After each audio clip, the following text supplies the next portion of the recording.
오늘의 목소리입니다. 오늘도 특별한 이야기는 없고 그냥 오늘의 남아있던 생각을 또 조금 남겨놓으려고 해요. 오늘은 소희가 신생아 시기였던 그때를 좀 얘기해 보려고 해요. 물론 지금도 굉장히 조그만 아가이지만 신생아 시기, 갓 태어나서 정말 손바닥만 했던 그 작았던 시기. 지금 왜 이 얘기를 남기고 싶은지 사실 잘 모르겠어요. 그냥 완전히 정리되는 감정도 아니고. 근데 이 얘기야말로 정말 이 시기가 아니면 남길 수 없을 수도 있겠다라는 생각이 들어서 한번 남겨보려고 합니다. 저는 어릴 때부터 굉장히 엄마가 되고 싶었던 사람이었어요.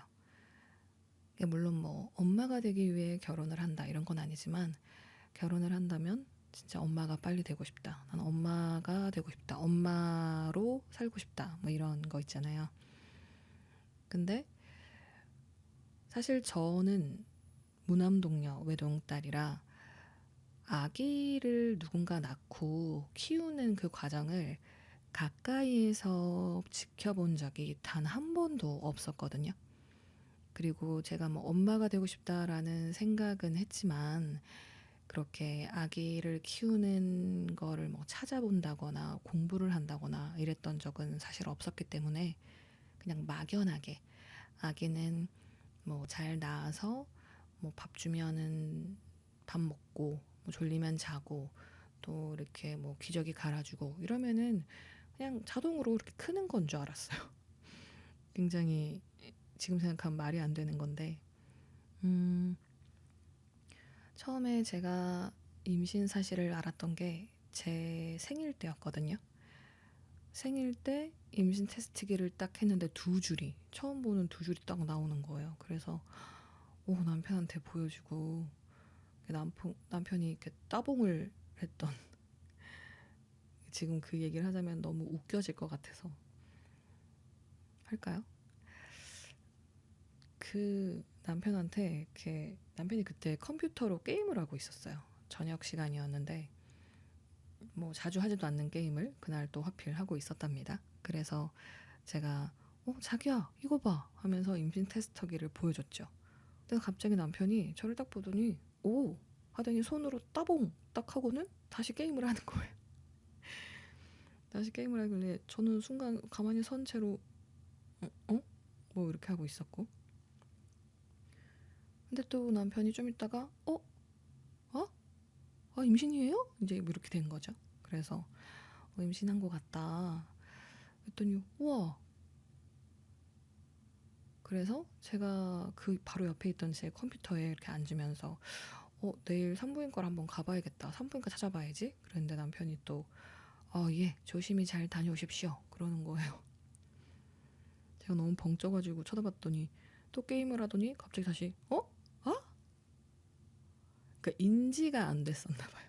임신 사실을 알렸다는 그게, 그러니까 임신했다는 게 인지가 안 돼서 그냥 굉장히 그게 무슨 반응일까요? 아무튼 말도 안 되는 반응을 했었는데 남편이, 아무튼 그러다가 갑자기 이제 컴퓨터를 끄더니 진짜 임신이냐 이렇게 되면서 굉장히 둘이 기뻐했던 기억이 나네요.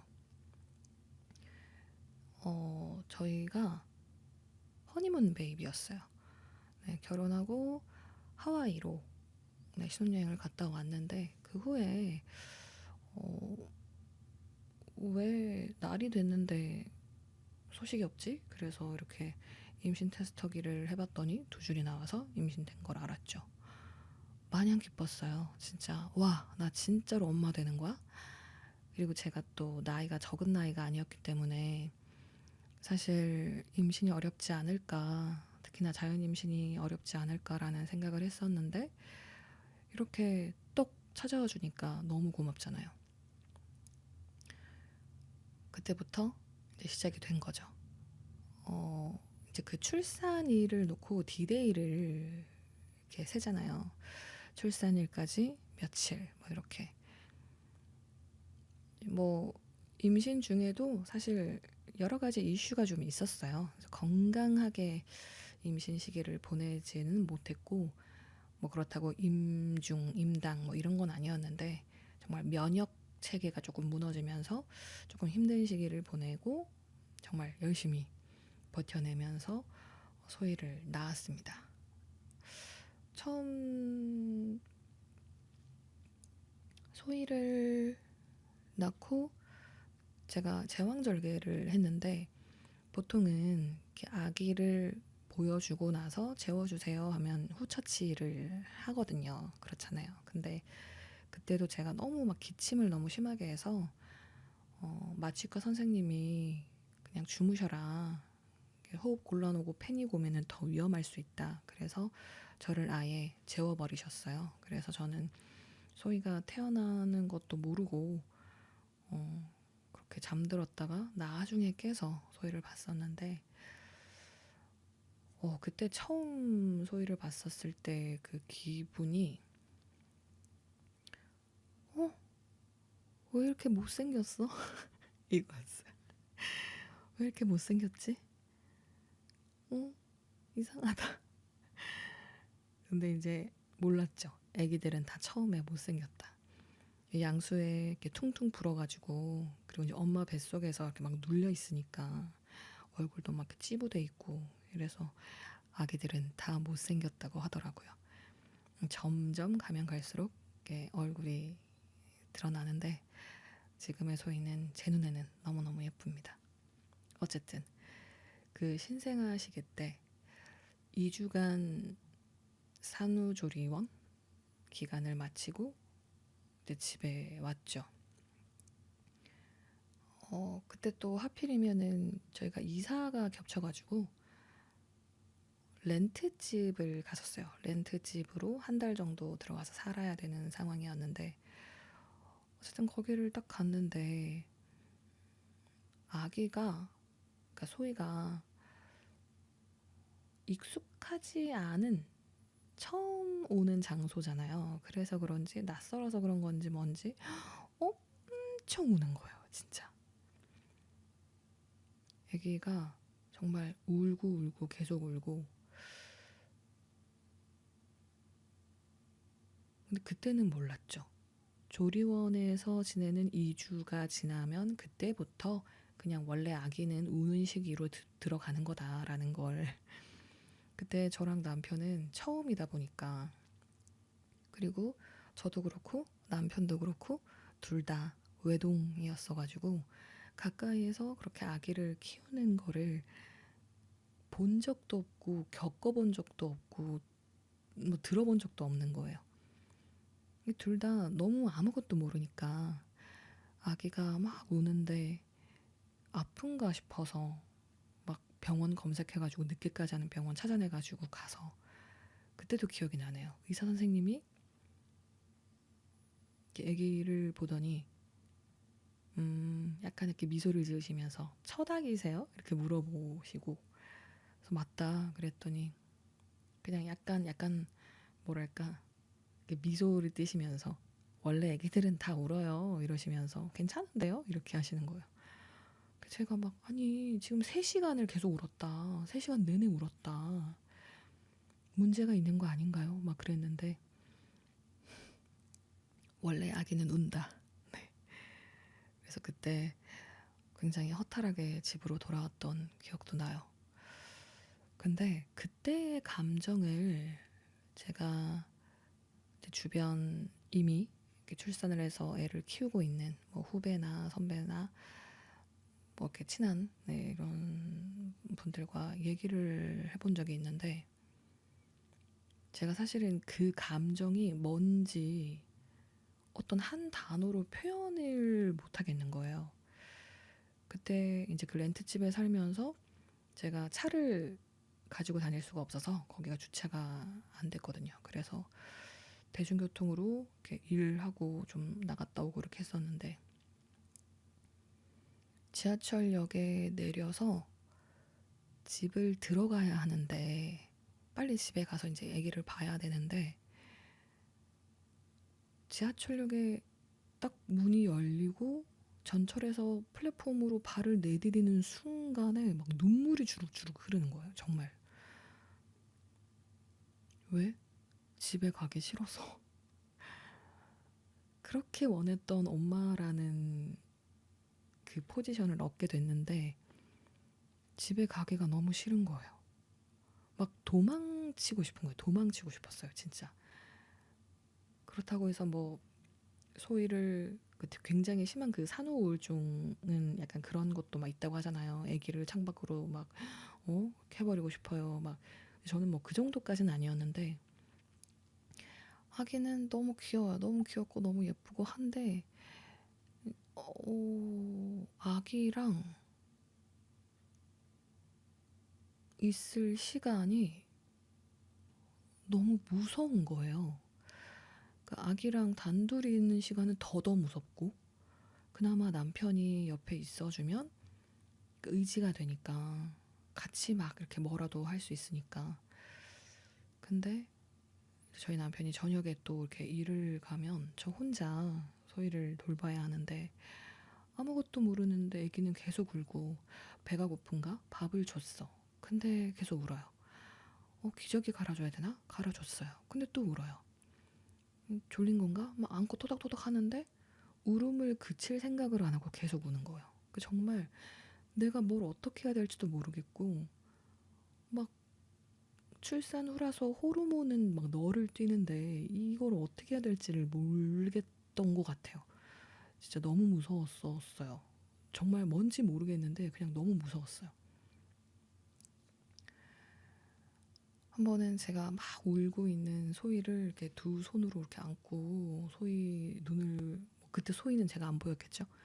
근데 제가 소희 눈을 보면서 엄마가 진짜 모르겠어. 너무 미안해. 너가 왜 우는지를 진짜 모르겠어. 이러면서 막 엉엉 울었던 그 기억이 나요. 정말 아기를 이렇게 그 조그만 아기를 들고 정말 미안한데 엄마가 뭘 해줘야 될지도 모르겠고 너가 왜 우는지도 모르겠고 내가 왜 우는지도 모르겠어. 그러면서 막 울었던. 제가 막 우니까 소희가 울다가 저를 보고 이렇게 약간 울음을 그치고 저를 보고 있더라고요. 그러면서 또 급하게 애가 보고 있으니까 막 눈물 훔치고 막 눈물 이게 막 그치려고 막 하면서 아이고 엄마가 미안해 뭐 이러면서 또 막 이렇게 안아주고 했었는데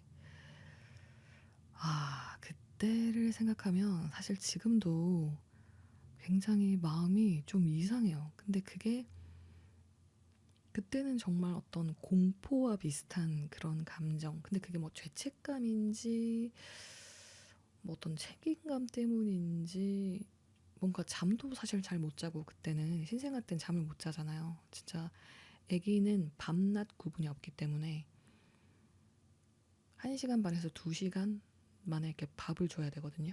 근데 그게 먹고 끝나고 나서 1시간 반이 아니고 그 분유를 입에 딱 넣은 그때가 1시간 반.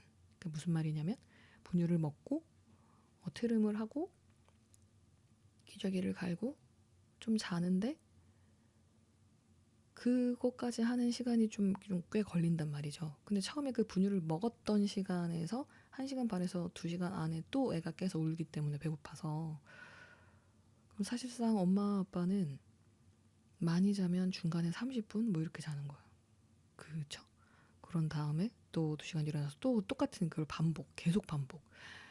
와, 이게 정말 끝이 나긴 하는 건가? 이거 계속 이렇게 해야 되는 건가? 막 정말 너무너무 피곤하고 막 그랬었어요. 그리고 또 아기가 잘 때도 가만히 자질 않아.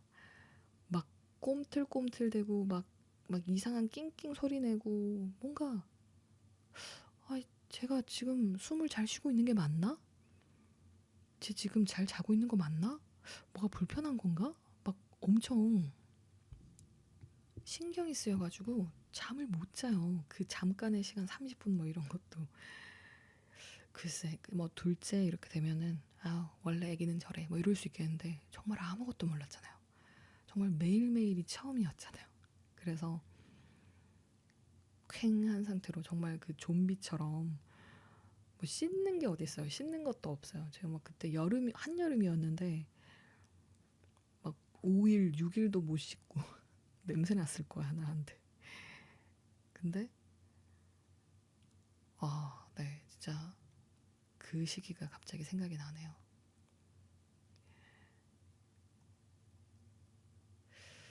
그때의 나에게 조금 해주고 싶은 말이 있다면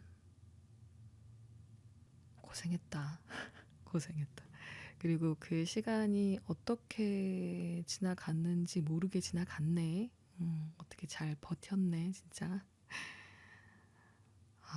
그리고 그때 함께 해준 남편도 참 고맙기도 하고.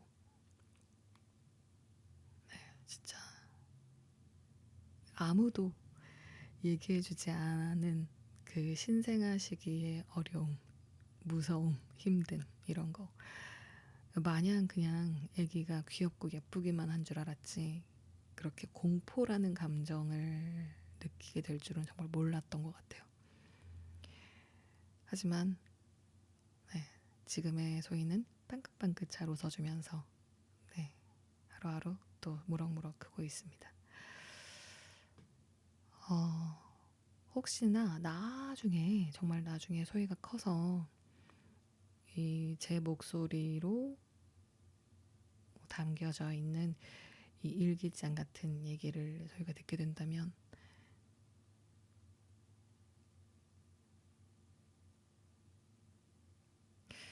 저희는 어떤 생각을 할까요? 저도 그게 궁금하기도 하고.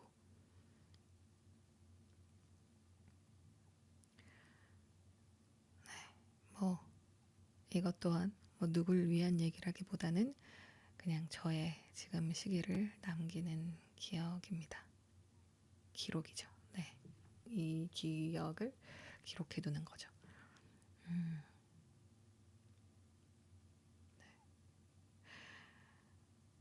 뭐 정리가 잘 안 되네. 아무튼 그 시절이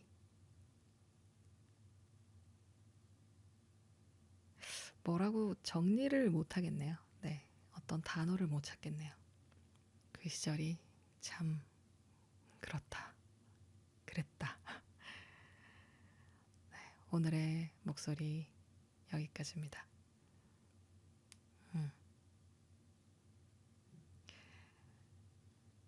오늘도 들어주셔서 감사해요.